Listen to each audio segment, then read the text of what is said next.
Hello जी, कैसे हैं आप लोग? काफ़ी ज़्यादा अच्छे होंगे। तो आ चुके हैं आज फिर एक नई वीडियो के साथ और एक नए कॉन्सेप्ट के साथ। तो भाई आज के टाइम में ना मैंने जहाँ तक देखा है ना, लोग अपना इंडिया में ज़्यादा प्रेफरेंस नहीं कर रहे लोग रहने की। लोग सोच रहे हैं कि हम बाहर की कंट्री में सेटल होएं। और आजकल तो लोगों की है ना, और कोई कंट्री प्रेफरेंस रही नहीं, सिर्फ ऑस्ट्रेलिया को छोड़ के मेरे को लग नहीं रहा कोई भी बंदा ऑस्ट्रेलिया के अलावा कहीं जाना चाहता है। कनाडा के ड्रॉप ऑफ दिखने लग रहे हैं, काफ़ी ज़्यादा डाउन दिखने लग रहे हैं। ऑस्ट्रेलिया में है ना, बच्चे हद से ज़्यादा यूँ चाहते हैं कि मैं जाऊँ पर मैं जाऊँ पर मैं जाऊँ। पर प्रॉब्लम कहाँ आ रही है? प्रॉब्लम आ रही है फंड्स में, उनकी फाइल नहीं लग रही, स्कोर्स में। एंड फिर बाद में सबसे मेन प्रॉब्लम जो सब लोगों को फेस करनी पड़ रही है, वो करनी पड़ रही है भाई, लोग कमीशन ही वीज़ा नहीं दे रहा। चाहे वो बंदा है कितनी फाइल, कितनी दिन पहले फाइल लगा रखी हो, 6-8 महीने 10-10 महीने पहले की फाइल पड़ी है और उनका वीज़ा ही नहीं आ रहा। पता नहीं ये ट्रूथ है नहीं है, पता नहीं क्या सीन चल रहा है। कई लोगों के मैंने देखा, कई लोगों के आने लग रहे हैं, कईयों के नहीं आने लग रहे। तो हम आज इसके बारे में डिस्कस करेंगे। कई लोग बोलते हैं कि भाई हमें है ना ऑस्ट्रेलिया के में स्टूडेंट वीज़ा पे जाना है, और स्टूडेंट वीज़ा पे जाने की कॉस्ट क्या रहेगी। तो हम उसी बारे में आज डिस्कस करने वाले हैं और आपको मैं वही बताने वाला हूँ। आप अगर एक स्टूडेंट वीज़ा पे जाते हो, आपका कॉस्ट कितना कितना आएगा और क्या क्या चीज़ आपको प्रोवाइड करवानी पड़ेगी, आपको कौन सी यूनिवर्सिटी में जाना है तो उसके लिए कौन से फंड्स हैं, इतने सारी चीज़ आपको कैसे प्रोवाइड करानी है, क्या क्या फंड्स लगेंगे, क्या क्या आपको डॉक्यूमेंट्स दिखाने पड़ेंगे, हर एक चीज़ मैं आपको बताने वाला हूँ। तो वीडियो को लास्ट तक देखना, लाइक शेयर सब्सक्राइब करना, और कट करके मत देखना कि आप लोग है ना स्किप कर करके देख लेते हो, पर वो चीज़ मत करना। तो भाई अब बात करते हैं, बात हम यहाँ से शुरुआत करते हैं। हमें है ना अगर प्रोसेस के लिए ना हमें फाइल लगानी है ऑस्ट्रेलिया के वीज़ा के लिए, एंड स्टूडेंट के लिए कौन सा वीज़ा सबसे बेस्ट होता है, तो सब क्लास 500 ही होता है।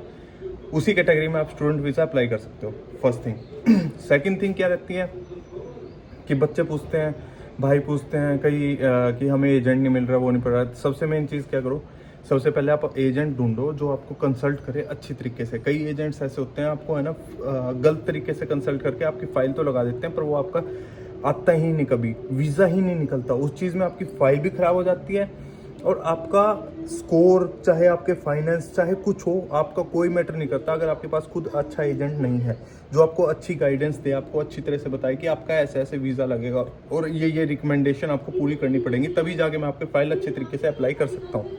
के लिए चाहिए भाई आपका प्लीज़ कोई गैप नहीं होना चाहिए, कोई भी गैप मत करो, क्योंकि भाई जिस बंदे का गैप है ना, बहुत मतलब हद से ज़्यादा दिमाग पागल करने वाली बात होती है। क्योंकि आपका वो गैप ही क्लियर नहीं होता। गैप अगर क्लियर हो जाता है, वो चीज़ आपकी है ना क्लियर होएगी ही नहीं। अगर आपका गैप है ना 1 साल 2 साल का भी हो गया ना, वो क्लियर नहीं होने पाता भाई। वो लोग बहुत सबूत मांगते हैं कि गैप क्यों है, किस रीज़न से है, क्यों आया, ये वो हर चीज़ पूछेंगे भाई। पर आपको है ना गैप है ना, वो आप अप्लाई करने की मत सोचना, क्योंकि अगर पास अच्छा एजेंट है तो वो आपको गैप फिलअप कर सकता है। अगर आपके पास अच्छा एजेंट नहीं है तो वो आपको गैप कभी फिल नहीं कर सकता। जो डॉक्यूमेंट्स की बात रही, डॉक्यूमेंट्स में आपको बता देता हूँ आपको क्या क्या प्रोवाइड करवाने हैं।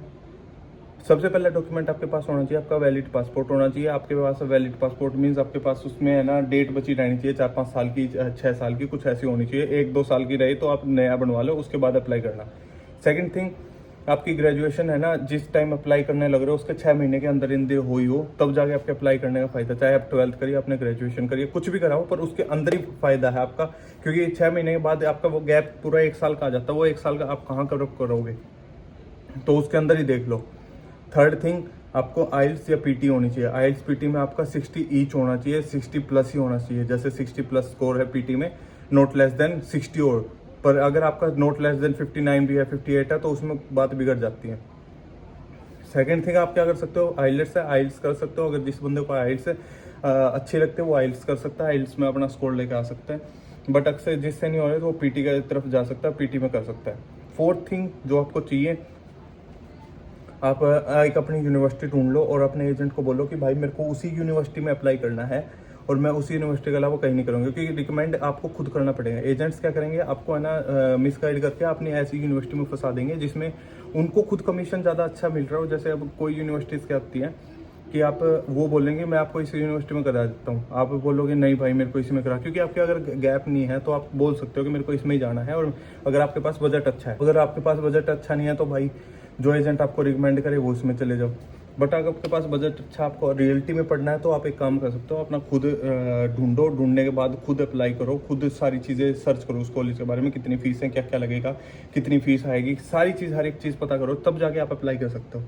तो फोर्थ थिंग होगी आपका यूनिवर्सिटी आपको खुद ढूंढनी पड़ेगी, बढ़िया सी यूनिवर्सिटी ढूंढो। और मैं आपको बता भी दूंगा कौन कौन सी यूनिवर्सिटीज़ आपके है ना अंडर बजट है, तो मैं आपको बता भी देता हूँ। अगर आप एक अच्छी यूनिवर्सिटी ढूंढना चाहते हो तो यूनिवर्सिटी और कॉलेज का मैं बता देता हूँ। आपकी ऑस्ट्रेलियन डॉलर्स में कितनी फीस आएगी। अगर आप फेडरेशन यूनिवर्सिटी ऑफ ऑस्ट्रेलिया में आप अगर अप्लाई करोगे तो आपकी 22,000 से 30,000 डॉलर के बीच में भी आपकी फीस आएगी, जो बिजनेस और IT इंजीनियरिंग करना चाहते हैं उस कॉलेज में। तो आप याद रख लेना, मैं रिक्स भी देता हूँ। आप चार्ल्स स्टुअर्ट यूनिवर्सिटी में करते हो, आपको 24,000 से 30,000 के बीच में आएगी बिजनेस, एग्रीकल्चर और IT में। अगर आप यूनिवर्सिटी ऑफ साउदर्न क्वींसलैंड में अप्लाई करते हो 24,000 से 32,000 के बीच में आपका है ना इंजीनियरिंग बिजनेस एजुकेशन में आपका खर्चा आएगा। जो बंदे भी है ना ये करने की सोच रहे हैं तो उनके लिए मैं बताने लग रहा हूँ। फिर अगर आप है ना सेंट्रल क्वींसलैंड यूनिवर्सिटी में अप्लाई करने का सोच रहे हैं 24,000 से 32,000 का खर्चा आएगा उसमें। अगर हॉस्पिटैलिटी और नर्सिंग में करने लग रहे हैं 25,000 से 35,000 तक का खर्चा आ सकता है आपका इस चीज़ में। और आपका साइबर सिक्योरिटी, नर्सिंग और इंजीनियरिंग ये चीज़ों में आपको 25 से 35,000 आएगा। जो आपका यूनिवर्सिटी आप चूज़ करोगे तो उनका है। ये यूनिवर्सिटी ऐसी है जो काफ़ी रैंक्ड यूनिवर्सिटी है, जिनमें है ना लोग बोलते हैं कि यूनिवर्सिटी काफ़ी ज़्यादा अच्छी है, तो ये यूनिवर्सिटी वो है। और इसके बाद जो मेन चीज़ें रखती है आपकी यूनिवर्सिटी में से, आपका अगर COE नहीं है तो भाई आप अप्लाई कर ही नहीं सकते। COE होना बहुत ज़रूरी है आपके पास अगर आप अप्लाई करने लग रहे हो तो। आपके पास अगर वो नहीं है तो आप अप्लाई नहीं कर पाओगे। तो ये चीज़ का ध्यान रखना, अगर आप अप्लाई करने लग रहे हो COE आना आपका कॉलेज में से ज़रूरी है। उसके बाद ही आपकी फाइल एंटर होगी, वो कमीशन तक जाएगी। कमीशन आपको देखेगा कि बंदा अच्छा है नहीं है, उसकी फाइल अच्छी लग रही है या नहीं है, तो उन बेसिस पे आपको जज करके आपकी फाइल लगाई जाएगी। और आपकी फाइल पे अप्रूवल आएगा, रिजेक्शन आएगा, वो उन बेसिस पे आता है। तो ये चीज़ का ध्यान रखना। बता दूँ फंड्स, भाई फंड्स भी आपको यूज़ करने पड़ेंगे। 10 से 20 लाख रुपए के बीच में आपके फंड्स होने चाहिए जो आपको दिखाने पड़ेंगे। एंड उसके बाद जो फंड्स के बाद बात आती है आपकी कॉलेज की फीस जाएगी। आपकी कॉलेज की फीस मैंने बता दी, आप यूनिवर्सिटी के ऊपर डिपेंड है। 10 से 15 लाख आप निकाल के चलो, 20,000 डॉलर या 18,000 डॉलर ऐसी आती है। अगर कॉलेजेस में जाओगे, कॉलेज में आपके है ना फीस काफ़ी कम हो जाती है, पर चांसेस आपके वही है 1 साल का डिप्लोमा या 1-1.5 साल का डिप्लोमा मिलेगा, तो वो करने का कोई फ़ायदा है नहीं। तो यही चीज़ है। अगर कोई डाउट है, किसी भाई को कुछ और डाउट रहता है, हाँ, और एक आपको मेडिकल भी करवाना पड़ेगा OHSC। तो आपको हेल्थ केयर सपोर्ट में जाना, मतलब वो करवाने के लिए हेल्थ केयर इंश्योरेंस होता है, वो आपको करवाना पड़ेगा 600 से 900 ऑस्ट्रेलियन डॉलर्स का। तो वो करवाना पड़ेगा आपको अगर आपको यूनिवर्सिटी में जाना है। और आपको है ना अगर इमिग्रेशन पे पूछते हैं तो आपको ये सारी चीज़ आपके पास होनी चाहिए। तो ये चीज़ें आपके पास बेसिक चीज़ होनी चाहिए ताकि आप है ना यूनिवर्सिटी में एंटर हो सको और आपका एडमिशन हो सके।